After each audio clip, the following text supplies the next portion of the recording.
India has refused to sign the pledge that 118 other countries have signed at COP28 in Dubai, which is a pledge to work collectively to reduce emissions and slow down climate change. Here is 5 reasons why India has made that decision. Now, the Global Renewables Energy Efficiency Pledge. This is the pledge at the end of COP28 in Dubai that 118 countries signed that asked for 2 specific things. One, to increase the capacity of renewable energy that each of these countries is going to build and collectively add up to 11,000 gigawatts. And 2, to double energy efficiency improvements from 2% to 4% all before 2030. Now, these landmark decisions were actually championed by India during the G20 meeting that happened in New Delhi in September. So what happened? Why didn't India sign its own sort of goals that it championed? And the fact that India made this decision came as a big surprise to climate activists and champions across the country as well. So here are the 5 decisions that have possibly come up. Now, the first one, no one in the Indian government has expressly come out and given us as citizens a reason why India has stayed out of this pledge, but the Indian Express has reported a source close to government that said that some of the language in the pledge was problematic. Now, the pledge asked all countries, apart from the 2 goals that I told you, it asked all countries to phase down the use of coal, and it also asked countries to stop investing in new coal power plants. Now, India does not support that demand, which is why India has not signed and China has not signed. Specifically, India has always been clear about the fact that coal-based energy is important for our economy that continues to grow. India has drastically improved renewable energy, but more than 70% of the electricity that we use in the country comes from coal. So we mine the coal, we burn it, and we create electricity out of it. Now, that is perhaps the most polluting way to create electricity, but right now that is what we have access to as a country because we have large coal mines. Now, India's argument is that we're a developing country. Thousands and thousands of our people are only now getting access to electricity. We're growing, which means our demand for electricity is growing year on year. If we stop coal-based electricity, it will make electricity too expensive for our citizens and it will completely cripple the economy. The second reason is the West. Now remember, the difference between India and US and Europe at this point is that these larger spaces have access to natural gas that they are using to replace fossil fuels in their electricity generation. And India, China, other economies like South Africa, for example, or Indonesia do not have access to that alternative. So while the West could now switch out and say we're not using coal anymore, it makes it far more difficult for India to do so. Now, again, there's an argument about the natural gas that the West is using. It's still a fossil fuel, which is why India has always argued that instead of just cornering coal, we should be making pledges against all fossil fuels together, including natural gas, because natural gas, while it burns out, might not pollute, but it still needs to be mined.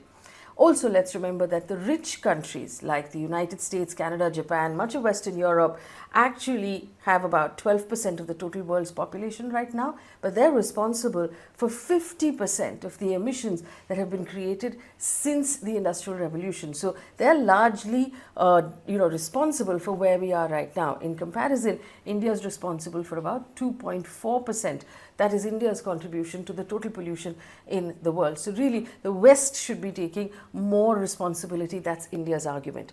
If we look at it per capita, which is the total emissions of a country divided by the population to get what each of us as a citizen is actually responsible for, the average around the world is 6.3 ton carbon dioxide. In US, that's 14, which is so much worse. China is at 7.5, Europe is at 7.2, India is far below the world average as at 2.4. But collectively as a country, we, along with China, are the worst right now in terms of emissions.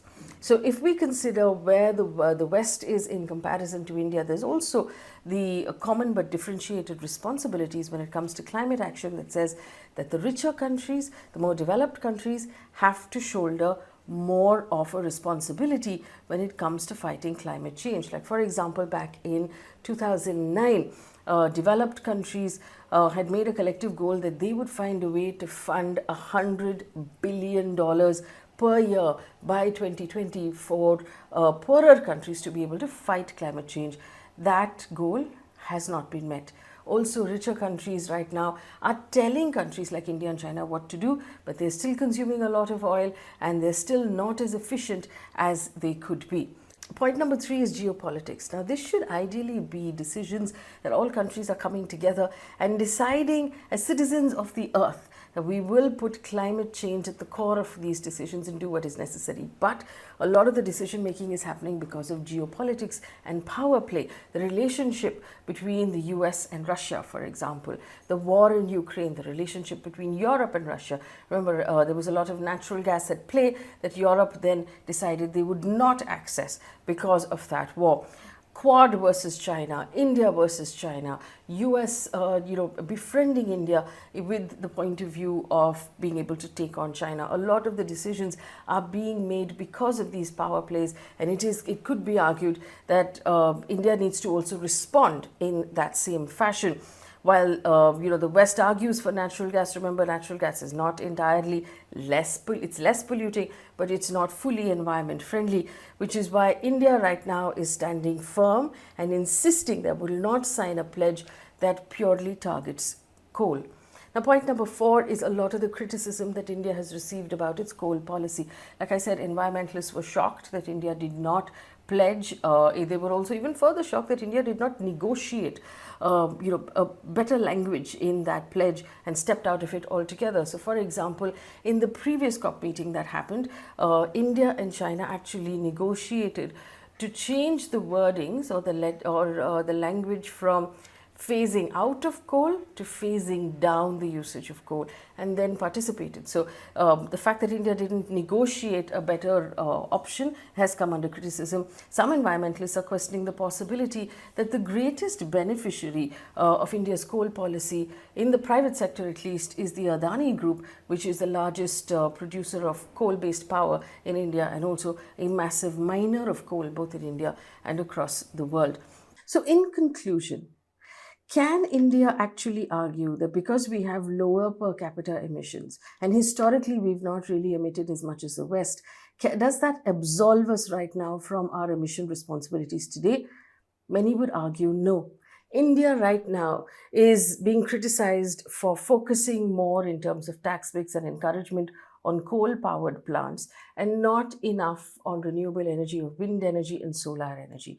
India is also putting a lot of clout behind building very large dams for hydroelectricity. And while hydroelectricity is renewable to some extent, building of the dams per se can damage the environment as well. Fundamentally, it comes down to this.